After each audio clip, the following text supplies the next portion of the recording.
Good afternoon, everybody. Welcome to LinkedIn Tuesdays. We're very glad you're with us. It's June 15th, 2021. For those people on Zoom, if you have questions, as soon as you think about something, please just put it right in the chat box. And for those people watching on Facebook, please just enter your questions into the comment field. I am monitoring that feed, and I'll be sure to get those questions answered for you. Please note this event is being recorded and is currently live on Facebook. The recording will be on the Career DFW Facebook page and the Career USA YouTube channel for others to view in the future. By participating in this event, and if you post a comment in the chat box or have your microphone or camera on, you give consent for your comments, name, and picture to appear. Well, good afternoon, everybody. My name is Jeff Morse. For those who don't know me, back in 2008, I started a website called careerdfw.org to help those in their job search in the Dallas-Fort Worth area. In 2012, I started a second website, careerusa.org, to help people outside the Dallas-Fort Worth area. I have written a book called What I've Learned About Your Job Search That You May Not Know. In 2007, I took over and started facilitating the North Dallas Plano Career Focus Group. The group's been around since the late 1990s, and I'll tell you about our upcoming programming this Friday at the end of this session. And since 2017, I've been a member of the practice interview team. If you'd like to practice your interviewing skills, don't wait until you have an interview. Practice early, practice often, as they like to say. If you'd like to get more information, please reach out to me and I'll be glad to get you that information for you. Well, every Tuesday, we have a different speaker who talks about LinkedIn. We have 4 different speakers who rotate through on a monthly basis. Locke Alderson, Terry Sullivan, Ruth Lipsky, and Kurt VandeMotter. And the reason for this is that everybody talks about LinkedIn from a little bit different aspect, a little bit different point of view. And I thought it was important that, you just didn't hear the same LinkedIn presentation every week, that, as we rotate through every month, even the speakers go and they change up what they talk about as LinkedIn changes and stuff. So this week, our speaker is Kurt VandeMotter. He's an executive retained recruiter at Linked Executive Search, a top 10 LinkedIn recruiting firm, or recognized by Forbes as a top 10 firm. So he's going to talk about LinkedIn from a recruiter's eye. So Kurt, thank you for being with us, and I'll let you tell people more about who you are. Well, excellent. Thanks, Jeff. Can everybody hear me all right? Thumbs up? Good. Okay, good. So as I tell everybody at the beginning of these meetings, this meeting's not for me, it's really for you. There's about 24 people coming in and out of this group right now, probably more on Facebook, but the fact of the matter is that I have a job, and that's looking for people like you and that are on this call. But ultimately, I'm here to help you. So use that chat line. And if you've got questions or something that you want to direct towards a recruiter, you've always wanted to ask a recruiter this question, but you just didn't have the audience, or you didn't have the time, or you didn't know how to pose the question, throw it up there and Jeff will interrupt me and we'll find time to get answers to everybody's questions. So the fact is, this meeting is all about you, not me. So what I want to do just before we just dive into LinkedIn is I want to just give you a little bit of oversight and who I am and what I've been doing. So I've been doing search now for almost 15 years, 16 years. And so there's the first thing I want to share with you is the difference between the types of recruiters that you're going to talk to. And again, this is really brief, but there's really 3 different kinds of recruiters that are going to come across your desk. There's going to be internal recruiters, and those are going to be people that work for the companies that are recruiting you. They're internal recruiters. They've got a slate of jobs that they're trying to fill for their organization. And they've got maybe a search team behind that does research for them and provides them names. Maybe they do that work themselves. Maybe they're posting the job and praying that they find the right candidate. But the bottom line is they're internal recruiters. They work for the company, and your communication with internal recruiters might be a little bit different than it would be with external recruiters. Internal recruiters are generally there to say no. So if you've gotten on the phone and there's something in your resume that piqued their interest in your background, then you want to make sure that you take those calls very, very seriously, because they are very selective in who they talk to. And the reason is because they just don't have the amount of time that a recruiter like myself has. And the difference is because I'll give you an example. When I was working with T-Mobile at one point, and their internal recruiters were managing anywhere from 25 to 45 different jobs. Okay. Yeah. 25 to 45 different jobs. And so that is very, very difficult to do. When you're dealing with external recruiters, we may have 5 or 6 or 7 jobs that we're working on, but they're all in different phases. And so we have a lot more attention to the detail and to have time to talk to candidates. And so a difference, again, internal recruiters, they work for the company. They've been asked, the hiring manager's been asked them to go fill this job. They filled out a job rec, they've posted it, they've done all the things that they need to do. And now they're screening candidates is what they're basically doing.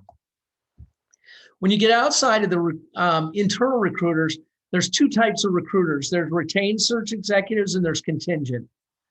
And the reason that that's important for you to know also is because contingent recruiters, a company calls a contingent recruiter, and they may have a sales job open, and they may go out and find 5 different contingent recruiters to help fill that job.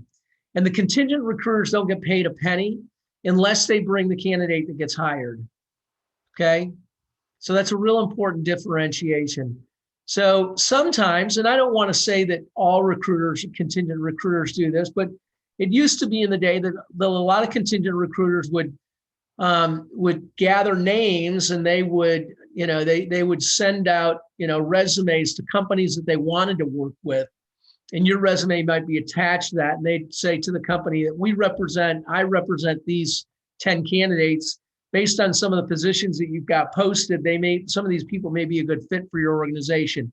And they're really just fishing. But I don't like the fact that they use other people's names and backgrounds and resumes. So I just want you to be aware of that. Make sure that when you're talking to a contingent, you can ask them, are you a contingent or are you retained? It's a great question to ask. And there won't be a recruiter out there that's offended by that question at all.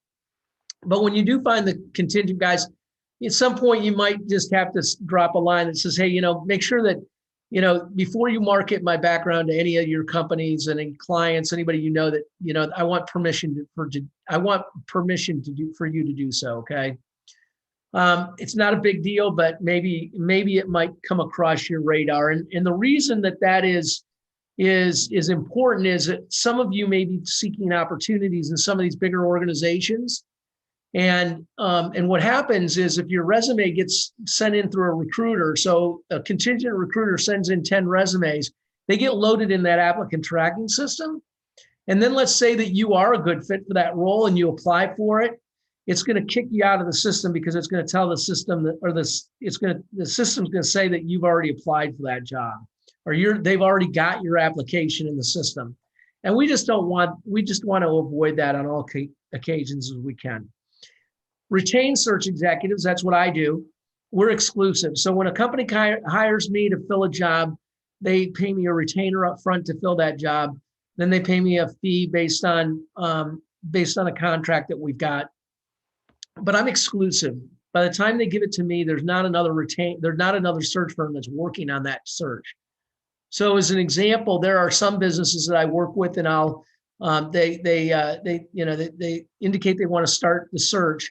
And one of the first things I'll ask is what efforts have you done already to complete and work on this search? And if you have any resumes, do you have any samples of people that you've talked to that were of interest? So we work at a different level.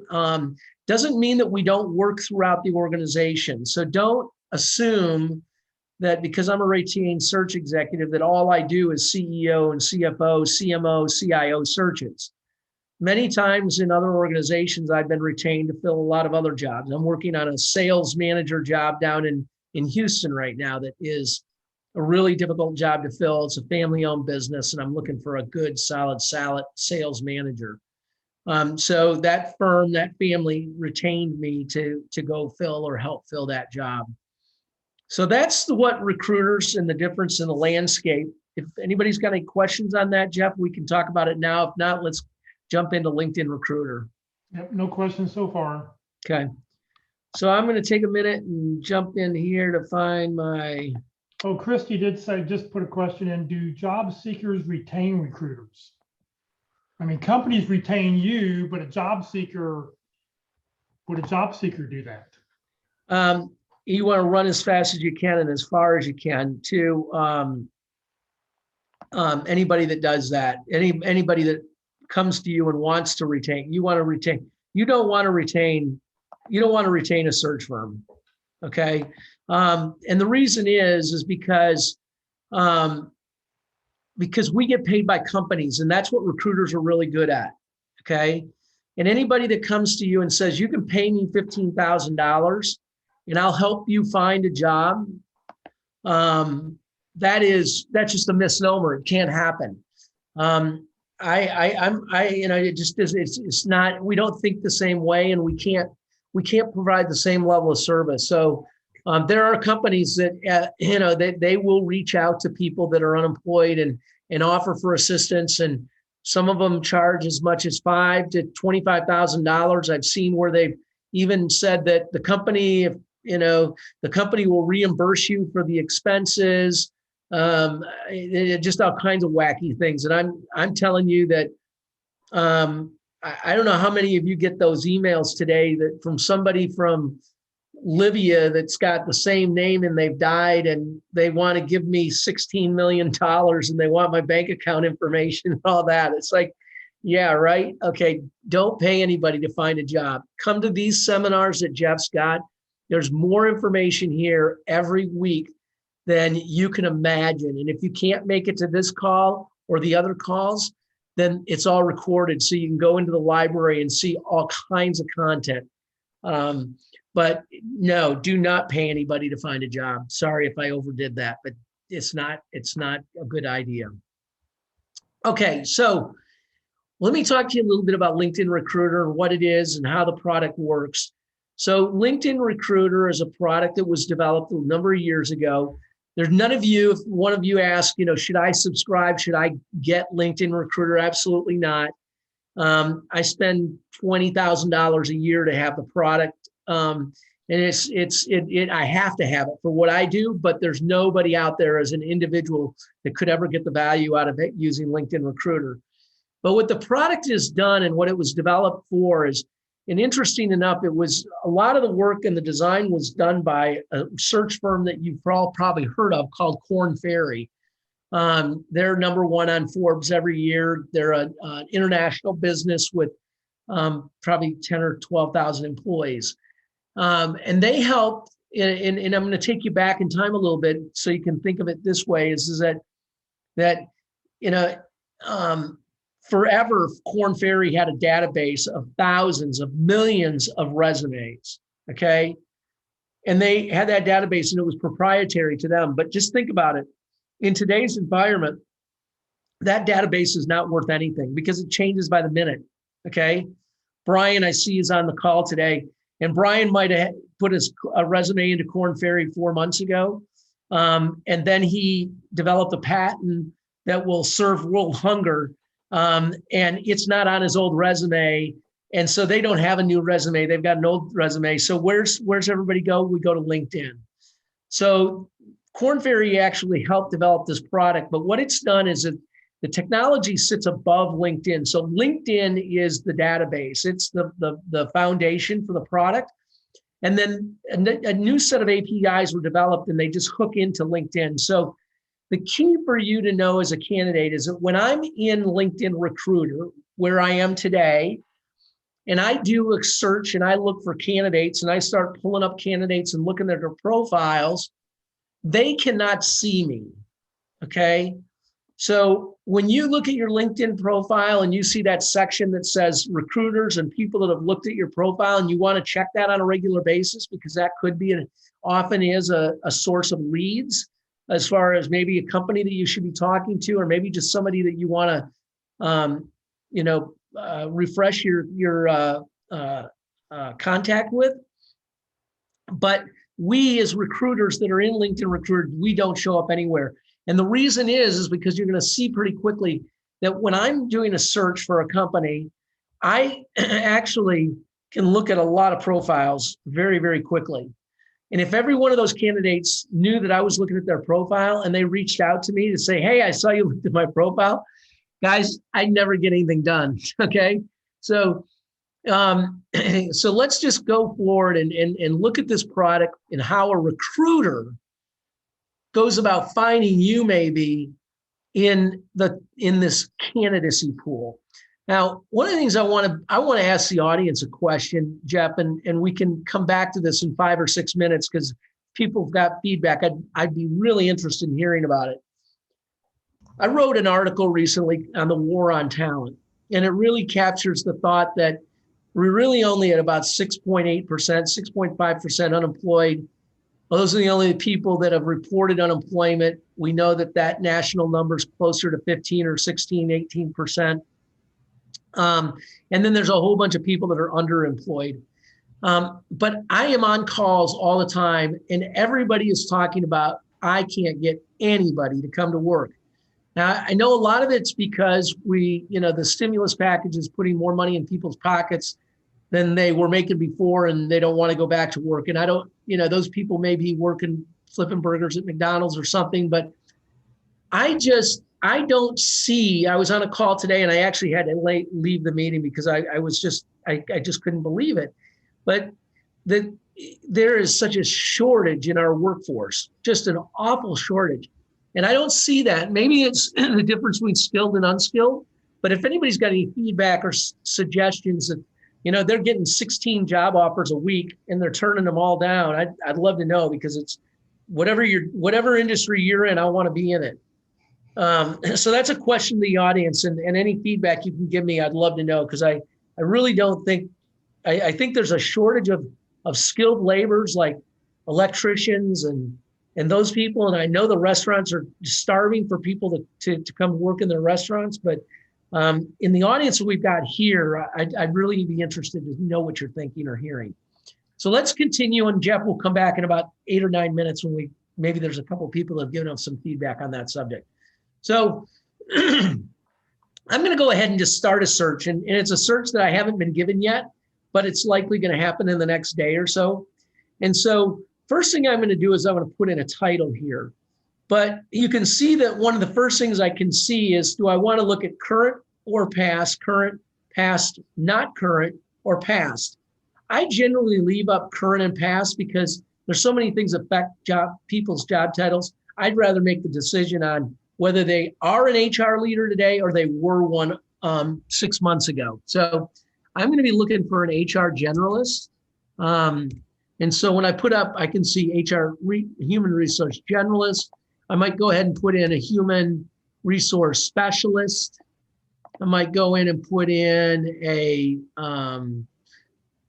human, and I don't want to cast the net too, you'll see why. Human resource coordinator. I saw partner down there, so let's just put that in there as well. Business partner. Okay. The job for this is going to be down in the Tampa area. Okay. So anybody wants to move to Tampa, let me know. I don't know that there's going to be relocation, but okay. So I'm going to go to Tampa area. I'm going to cast a big net. I'm not going to get really specific. This is a fairly specific area outside of Tampa, but I'm not going to get that specific yet. Now they give us this remote work. Open to remote work. Didn't used to have that. The companies, I'm not going to go into companies yet because I'm starting this search from scratch. And so I'm going to try to cast a really big net. But the industry that they're in is the hospitality industry. Okay. And for those of you that can imagine, Florida is a pretty big state for hospitality. When I'm conducting a search in that market for an HR generalist in the manufacturing industry, that's a hard to fill job, just because there's not that much manufacturing in the Florida area. There's oranges, that kind of manufacturing, but heavy manufacturing, steel and that kind of stuff, there's just not a lot down there. So anyway, hospitality should be pretty easy. So then I'm going to scroll back up, and now I'm going to submit this search. Okay, right up there. And again, you're seeing this through the eyes of a recruiter. Okay, so the very first thing is I've got 50 people, only 50 people in this search geographic area that show up on LinkedIn for having this background. Okay, that's not a lot of people. Okay, now I could go in and make this a little bit bigger by bringing in supermarkets. I could bring in retail. Retail's got a lot of hospitality similarities. I could bring in consumer goods, food and beverage. Banking's got a high touch. Management consulting, I missed that. That's not, I don't want that on there. Food and beverage. Okay, so now I've got a little bit bigger net. Okay, so now the number's gone up to 177 people. Okay, so again, sometimes I want that net to be up. I want the number to be about 500 in the net so that I can really get a good vision of what's out there, what people are doing, and so forth. So now this is a blank screen. Okay, I haven't even started a project in this, but I'm just going to start looking at candidates, and I'm going to look at Christy. I'm sorry. This role, they've got to be degreed. We're looking for their hospitality organization that is, imagine they don't own hotels or restaurants, but they've built a business around they must have probably 200 or 300 homes that they rent out. So it's like an Airbnb on steroids. Okay. So I imagine what they're doing is they're providing a better vacation for people because they're offering, their staff and their team are probably offering recommendations on restaurants and helping with reservations. They're making recommendations. You're bringing kids. Well, you might want to go consider this. Well, how old are the kids? Well, they're only 2 years old. Well, you're not going to make it all the way over to Disney World and back in a day with a 2-year-old. So they're the coach and mentor and offer suggestions for your vacation. They may have a list of people and offer, if you're having a larger party and you want to, many times on vacation, I'll bring in a chef for my family so that we don't have to cook that night. And it's a local person that comes in. So they've got those concierge kinds of services. And so I don't know the total number of employees, but that's the business that they're in. So as I go through here, I'm looking for people that have got they're a human resource generalist. So they've got the talent acquisition piece, but they've got to also have probably the payroll and then all the stuff around just building a strong foundation of having a playbook, a workbook, a handbook for employees, those kinds of things. Okay. So as I look here, I see Christy, interesting. First, I might go all the way back. She graduated from college, it looks like, which I have no blinders on, guys. So we're going to look at all kinds of people. But looks like graduated from college about 6 years ago. So 6 years of experience and went back and got her master's. Okay. And she started off with Ross. So she started off with a big company. I don't mind that because she learned from how the big companies do it. She then went over to SeaWorld. Well, SeaWorld's got a pretty good reputation for hospitality and how they treat employees and people. And then she's been at famous Tate appliance and bedding centers. I'm guessing that this is a much smaller role. Okay. So she's accelerated through, out of SeaWorld, decided she was tired of the bureaucracy. She worked for 10 months with the feeding Tampa Bay and then just a couple of months over at famous Tate. Now, She does not indicate that she's open to work. Oh no, she is open to work. She's got that self-selected. She hasn't given me a lot of information in her summary. One of the recommendations that I recommend to candidates, and I hope that every one of you takes me up on this, is in this summary section is where you should put your email address and your phone number, okay?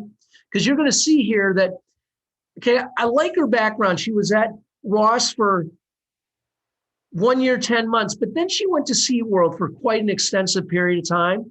She's jumped around a little bit. I don't know what's happened there, okay?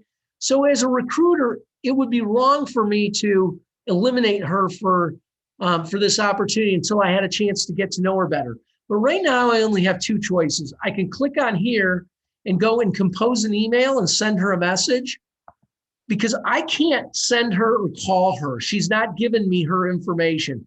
That's the only way I can do it. And then I got to hope that Christy checks her LinkedIn messaging on a regular basis and wants to get back to me, okay? But I can also save her to a project.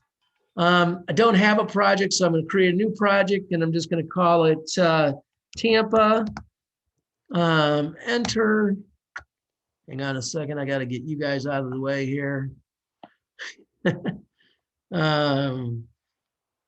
And let's see, save and confirm. Okay. So now she's in my Tampa file. Let's just go on because we don't want to spend too much time on one candidate. So I can scroll through these candidates the way I just did, or I can close it out and look at it at a bigger frame. Patricia, she's at Coca-Cola Beverages, Florida. She's been there for, she's got 6 months of human resource specialist activity. She is been at Coca-Cola since 2021. Before that, she was at SeaWorld. What's going on at SeaWorld? The second person that was left there. She was only there 3 months. She was part-time, okay? Here, she was only there 2 months, and she was an intern. So she's probably just coming out of college. If we find out here, she just graduated from school. So she got an associate's degree in 2019. She finished her education in 2020. And that's why I would explain why she's jumped around a bunch. But she's definitely, for this role, I think everybody can nod their head, to manage a multi-million-dollar business, to manage have a couple hundred employees, and the business they're in probably doesn't have the level of experience, the years of experience that we're looking for. Okay, let's go down, and I'm scrolling here for just any number of reasons, but I want to try to find.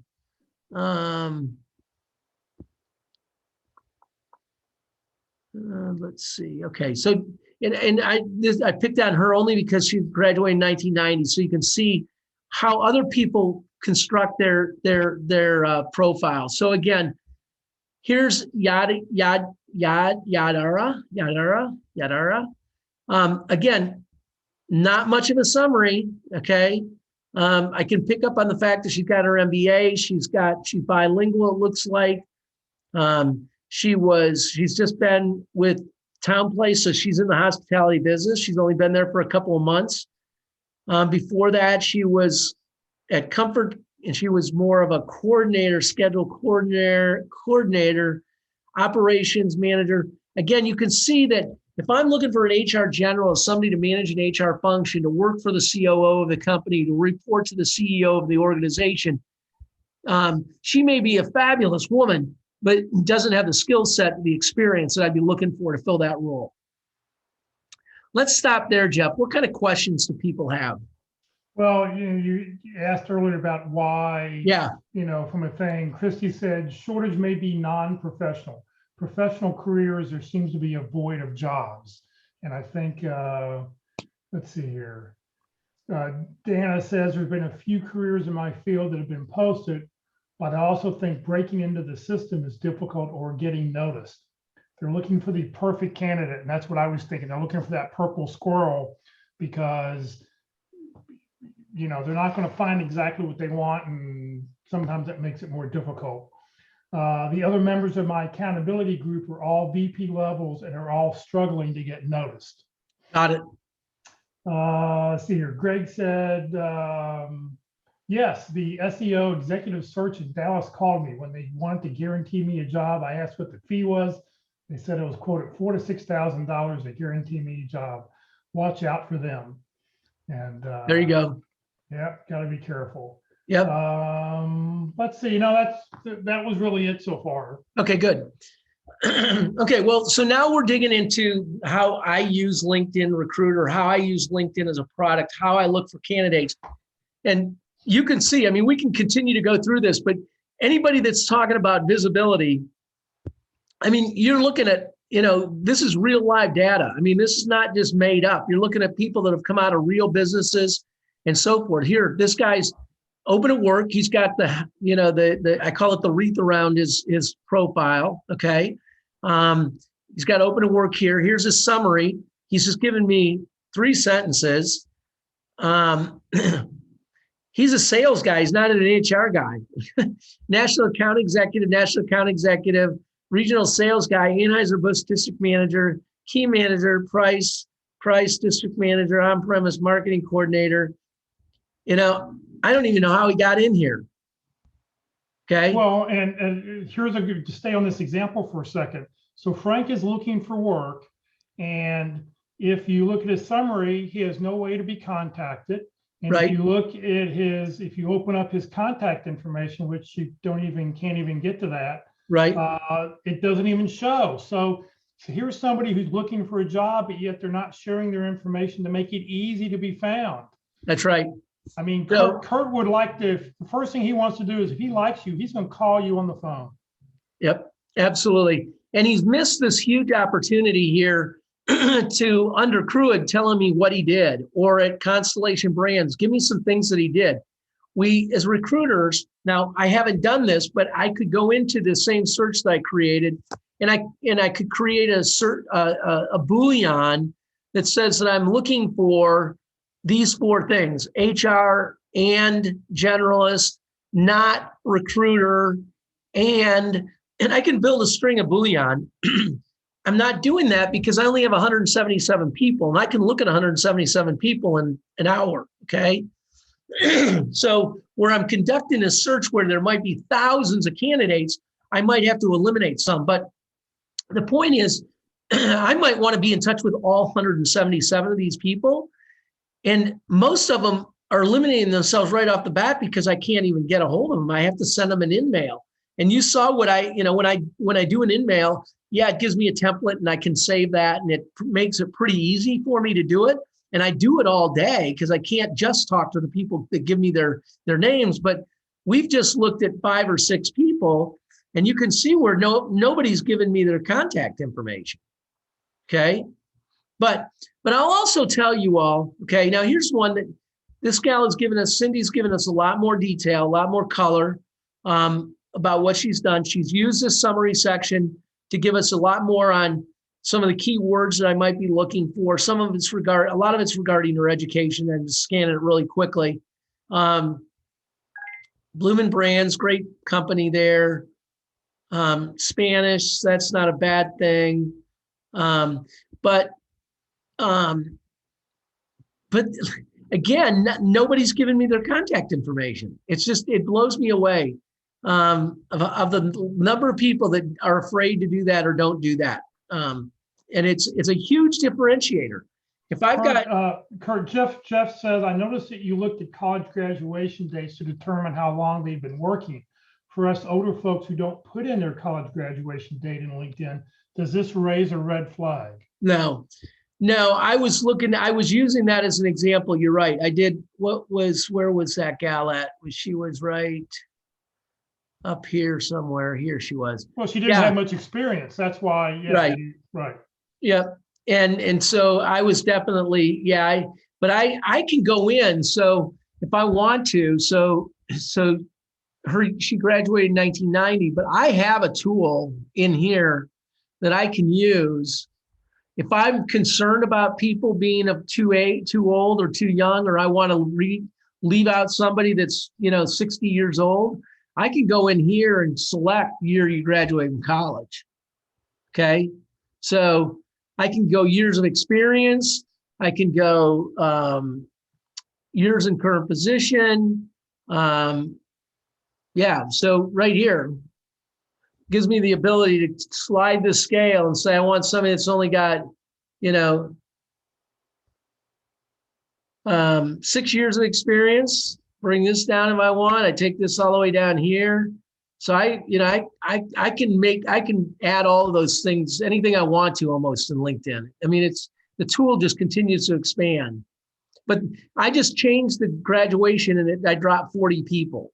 I'd have to go back and see what I actually put in there because I might have made it too young, but 1 to 26 years. So take that out because I really don't care about that. Now it should go back up to 177. So yeah. Yeah, I'm not as concerned about age and when you graduate from college. Some recruiters are going to be, again, it depends on the company and it depends on what they tell us. I mean, I always, because I'm a retained search executive and I got to be honest with you, I don't get any feedback back where generally a company will say, no, I don't want this or I don't want that, or I want somebody that's younger than this or not any older than that. Those days I just don't have those conversations. If anything else, some of the more conversations I've had lately, Jeff, have been companies want more mature people. That's not a bad thing, That's good. That's good. Yeah. Yeah, because they've learned or they know that they want somebody that's, done this before and they're not coming here to learn it. Can you go back? I mean, because one of the things you've talked about in the beginning, prior talks, is when you start a search about more likely to engage, because I think that sometimes that's a very important thing that people need to realize what your options are, that if people are engaged in LinkedIn, they're more likely to respond to any in-mails they would get. Yeah. So remember, this was 177 people. Now it's only 39. These are the people that have self-selected that they're open to work. I can also look at past applicants. I can look at common connections or more likely to reply. Really important. Everybody on this call ought to know that LinkedIn tracks you. If you don't reply to messages, they put you in a box here that tells recruiters that you're less likely to reply to me. Okay. So when you get LinkedIn messages and you don't want to answer, you're not interested in that role, just say no, thanks, bye, or not interested. Let me think about it. I might know somebody. But if you just delete and don't reply, then that tells recruiters you're less likely to reply. So look at that. I mean, open to work, 39 people out of that 177. All of these people, the only ones that have self-selected or told us that they're open to work. The rest of them may be, but they are not. They're not actively self-selecting. And it's interesting as you look, as I've been reading your scroll real quickly, none of them filled in their contact information to make it easy for you to call them. No, I mean, there's not, because it would show right up. Oh, it shows up right here. Yeah, no, it shows right up at it's like obvious. I'm looking for one now, and I don't think I've seen one either. Which is, it shows up. Make it easy. Make it easy for Kurt to call you up. Yeah, that's the biggest and the best thing, and as far as recruiters, again, I hate to say that recruiters are not going to be your best friend. It used to be, and again, I go back to when I was coming out of college and working for the first time, and I remember sitting at my desk at PepsiCo, and the phone would ring, and I'd pick it up, and it'd say, "Hey, this is John Lee, and I'm a recruiter. I'm looking for a new district manager for Campbell's Soup. Do you know anybody?" And I'd go, "Well, gosh, and I'd go through my Rolodex, right? They had that Rolodex, and you'd spin it, and you go, "Well, if you talk to Sally over at Nestle, she's pretty sharp, and the buyers really like her." And you'd give them 3 names, and you could see that recruiter writing my name down and those 3 names, and then calling those 3 people and writing 3 names down. And the business hasn't really changed. It's still the same. But recruiters have the capability through LinkedIn and LinkedIn Recruiter to find you. So the best thing that you can do is, instead of spending a lot of time on the phone trying to connect with recruiters, is make it easy and put your contact information in there. Use all the words that you can in LinkedIn to talk about your job, just, what you did in that job, what your achievements were, what your accomplishments were, because I can remember and I'm babbling a little bit, but Jeff, I remember doing a search for board and dairy years ago, and they wanted somebody that knew how to do route settlement. Okay. Now, Very specific. route settlement. If you don't know it, if you haven't worked in the beverage industry and you haven't ever driven a truck and delivered product, you probably wouldn't even know what route settlement is. But the bottom line is it's the person that's responsible for that truck goes out in the morning. It's got 100 cases of product on it. It comes back and it's got 60. 40 cases are gone, and those 40 cases were sold to 10 different accounts. Somebody's got to do the accounting and the management of where it went, how it got sold, how much it got sold for, how much tax, and did the guy collect the right amount? Did he charge it? Did he collect cash? That's route settlement. And in the old days, that was very, very, very complicated because I was with Pepsi and my guys used to take cash. So they came back with, containers full of thousands and thousands of dollars of cash. Grocers paid their bills in cash back then sometimes. Not everything was put on a charge account. Anyway, so you could have been in the beverage industry and had a lot to do with route settlement and knew route settlement really well, but you might not have put that in your LinkedIn profile, and I would have never found you. Never found you.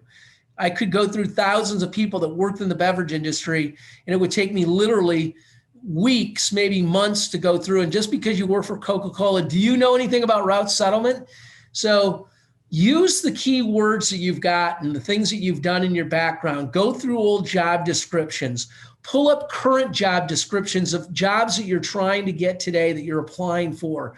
Find those keywords, highlight them in the profile, in those resumes or in the hard copies of it, and then bring it back and plug them into your LinkedIn profile. That kind of work, that kind of activity, you'll be amazed at how much quicker you're found and your contacts and communication with recruiters.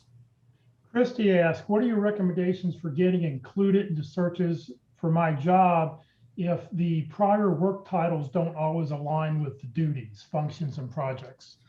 Well, so that's a great question. And Christy, this is being recorded, and what I'm about to tell everybody is factual.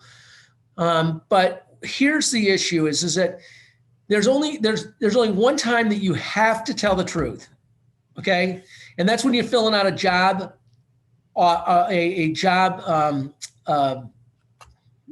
Job application. Application, okay? You better get the dates and the titles and everything right there, okay? Your resume. If because they gave you a title that's so obscure or just doesn't quite define exactly what you did or what your responsibilities are, and you need to change and modify your job title in LinkedIn or on your resume, go ahead and do it. Okay. Now, you might put in two titles. If you were, chief bottle washer, but you really had nothing to do with washing bottles. All you did was coordinate projects, but that's what they called you, was the chief bottle washer. Okay. Then change it to project manager. Okay. I don't want you to take the liberty that if you were a manager of customer service, that you all of a sudden become a vice president of customer service.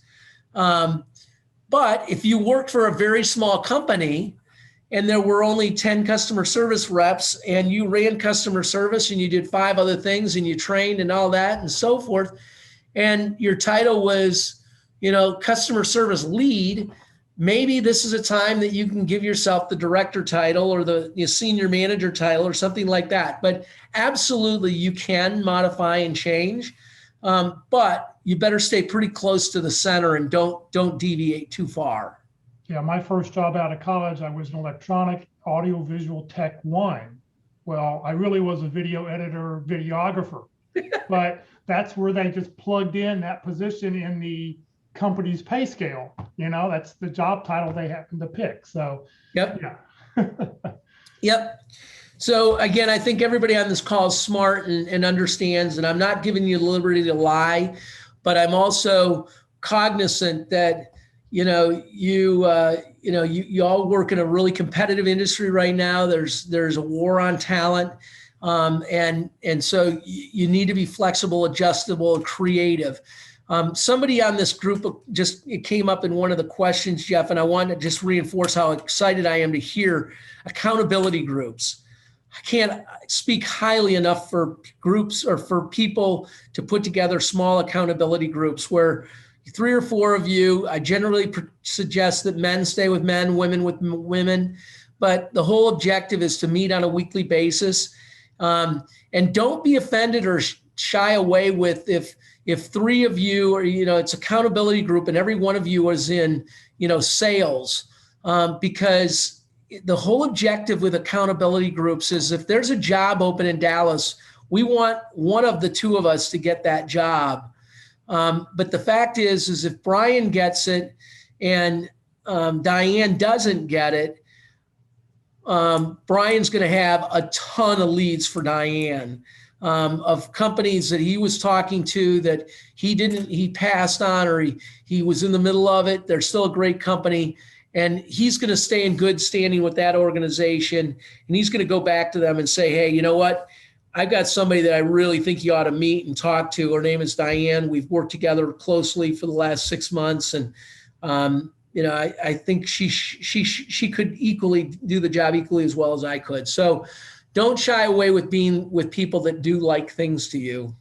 There was a group of accounting people who were together, and they used to all go on the same interviews even because they got each other into the interviewing thing because who else do you know? And right. One person would go on the interview and they know the other person's about to go. They would call the person, say, hey, here's what they're talking about. Here's your hot buttons, because they didn't care who got the job. They just wanted one person out of their group to get the job. Right. Because they knew that would get them one step closer. So well, and I used to say this kiddingly, but it's the truth now is that my friend Dennis O'Hagan passed. He's wonderful, Dennis O'Hagan. He used to say, we want to keep the jobs local. We don't want those California guys and those New York guys to get the job. So now I hope there's nobody on the call from California or New York and I'm offending anybody. But, there are a lot of people in Dallas that are looking for jobs that are perfectly qualified to do the work. And let's keep the work within our team here if we can. So Tammy wants to know, what's the tendency to limit the accountability group partners by gender? Well, because I think that there's a lot of other things that come out and have the ability that people have conversations about in accountability groups and during a job search. And a lot of it is some of it can be at times, and it doesn't mean that it does, but it's okay to talk about this stuff is that, my spouse just doesn't understand what's going on. I get rejected every day. I sit in my office and I only get one interview a week and they just don't understand what's going on. And I think it's easier for males and males to have that dialogue together and females than to cross genders. But I'm just I'm maybe being a little bit too holistic. Because there's a lot that goes on in this job search and people don't all, especially the last year, we haven't had the time to talk to people like we have in the past. And because we're not face to face. So I can't sit there and say, Fred, I am so frustrated and Fred can see it in my eyes and the anxiety and I think it's just better for men to be men, women to be with women during some of those dialogues. That's all I'll say. Okay. Dana says, when we were talking about replying and, being active on LinkedIn, does that apply to all messages or just messages from recruiters? She says that she's bombarded by crypto salespeople. Right. Yeah. I don't know the answer to that, Jeff. Has that ever come up? Because the question's a big question. Yeah. Being active on LinkedIn means that you like a post, that you share somebody else's post that you see, that you answer if somebody sends you a connection request. If somebody sends you a note, now if they just send you a connection request, you can just hit ignore. But if they send you a personal note saying, oh, I saw you on this call, on the LinkedIn Tuesday call, I'd like to connect with you, and you just ignore it, that's going to count against you. So when you see something like that, if you decide not to, even if you're not interested in buying crypto, you can say, no, thank you. That's right. And Just say hit reply. not interested. Right, not interested. Yes, reply back. If you get a personal note from anybody on LinkedIn, reply back, because you just want to show that you're responding to InMails, that you're responding to connection requests. And if you can, there's Terry Sullivan who presented last week, talks about you want to like something every day, you'd like to share something every day, and maybe once a week you go find an article and you repost it from the outside of LinkedIn and you bring it in to share it with your connections so that people can start to know who you are. Yep.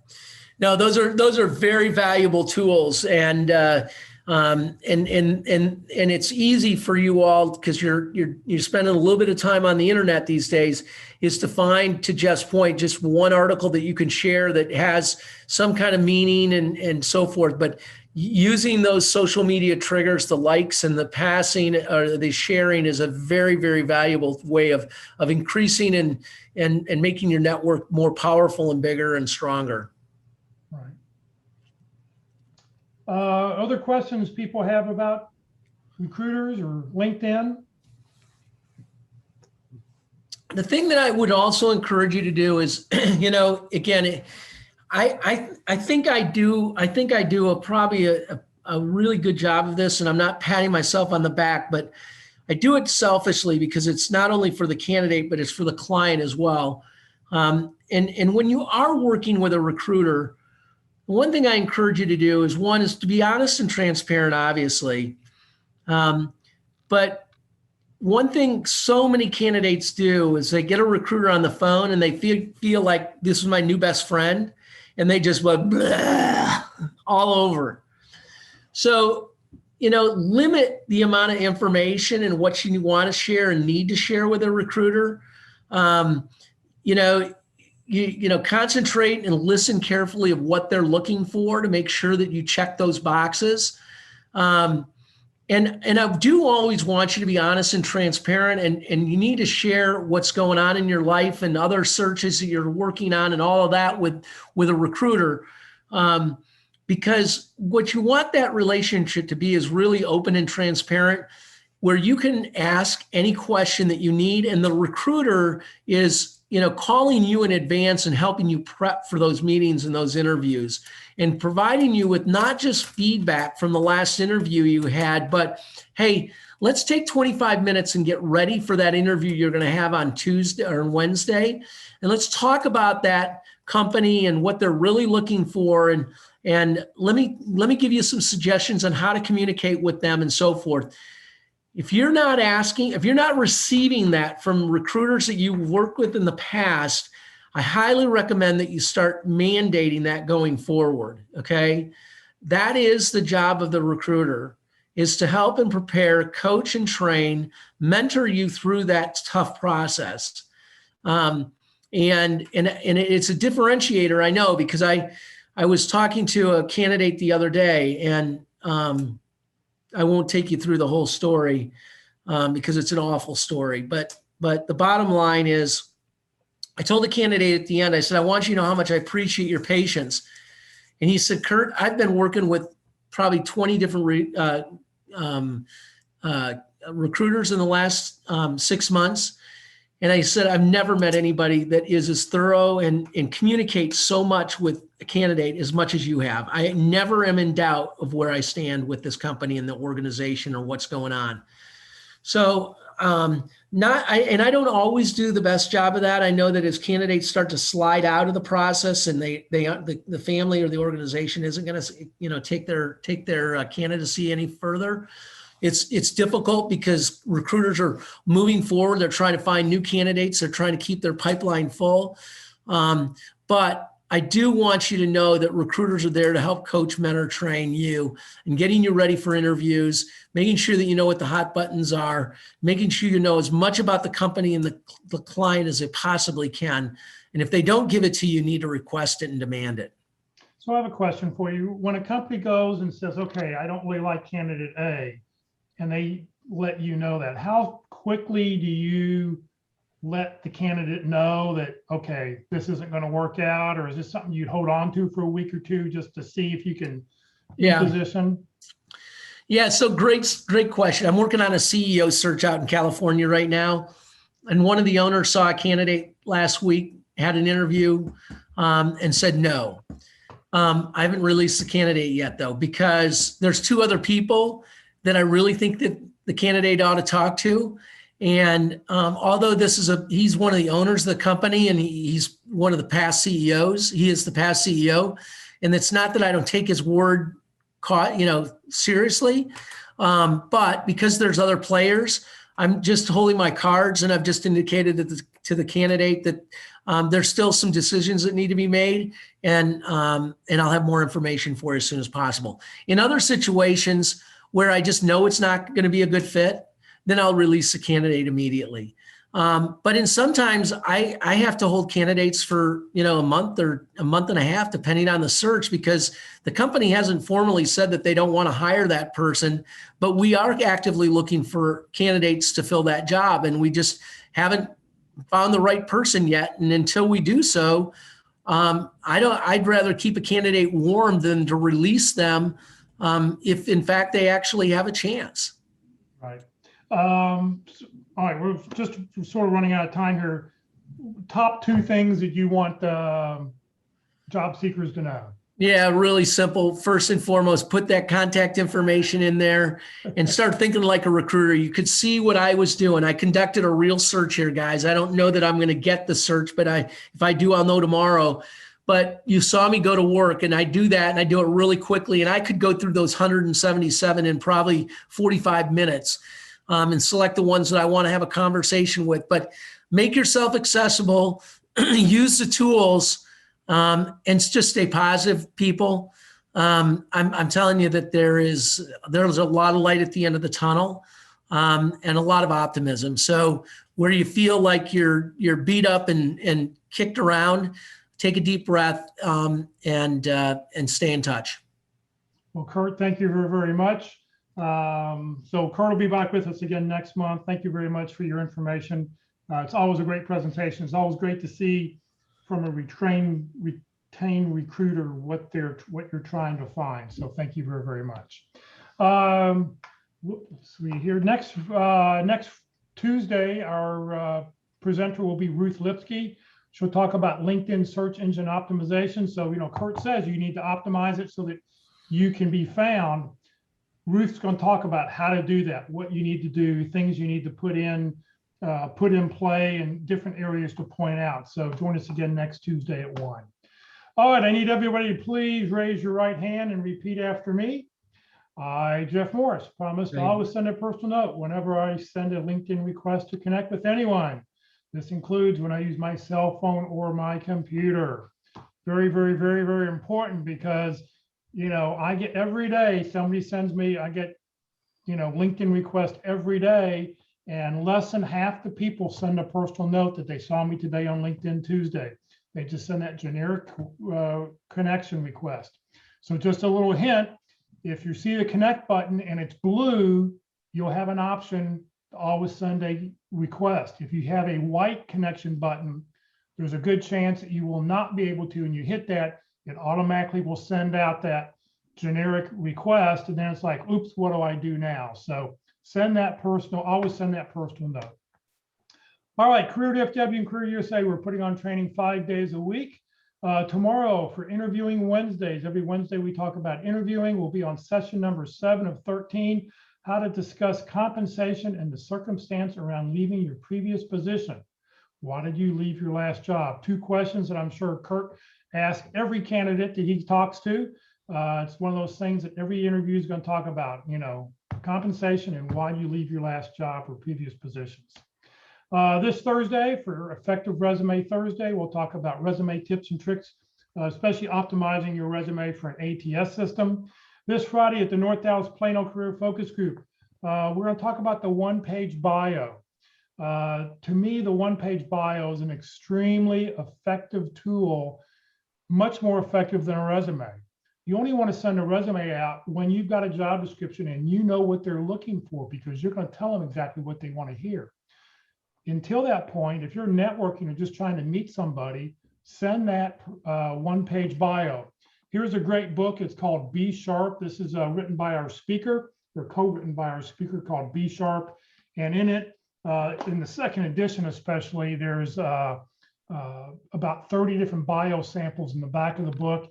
For anybody who has Kindle, I think you can actually view this book on Kindle for free. If you're paying for the Amazon Prime service, you'll be able to see that service. B Sharp, I recommend the book. You'll enjoy Minna. She's a great, great presenter.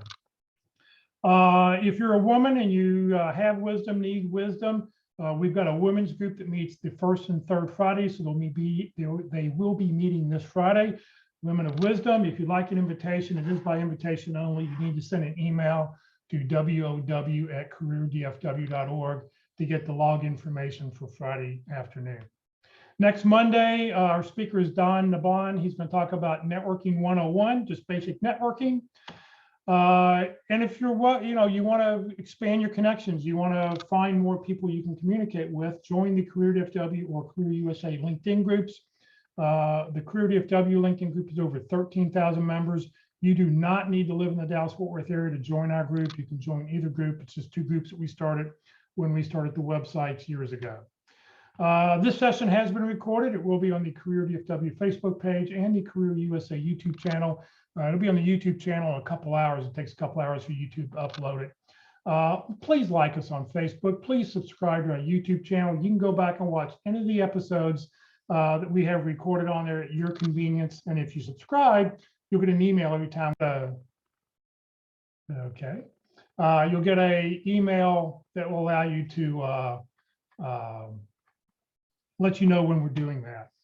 The YouTube channel looks something like this. Please click on playlist because that's the easiest way to find the list. And you'll see I've got a resume list, an interviewing list, a LinkedIn list. Don't click on the video, but click down below where it says view full playlist, where you see that red arrow, and then that will take you to a list of all the different events in chronological order, and then you can go back and watch whichever presentation you'd like to see. If you're not receiving emails about our workshops, you're welcome to join the Career USA mailing list. You will not be spammed. I only put out a daily email that will have the topic of the day, the title we're talking about, and the Zoom link. So it makes it real easy. You can just say that email and click right in and join us every day at 1 o'clock Central Time. So if you'd like to join, please send an email to Career USA, the +sign subscribe at groups.io. Please know Career DFW, we're a 501c3 nonprofit organization. Kurt's a volunteer, I'm a volunteer. We have no full or part-time employees. We survive on donations. It pays for Zoom, it pays for the web names, it pays for the web hostings, and anything that I can't get donated. So please consider when you land your next great opportunity to make a donation so we can continue to provide the services that we provide. So thank you very much for joining us today. Kurt, thank you very much for your time. Everybody else, hopefully we'll see you later in the week.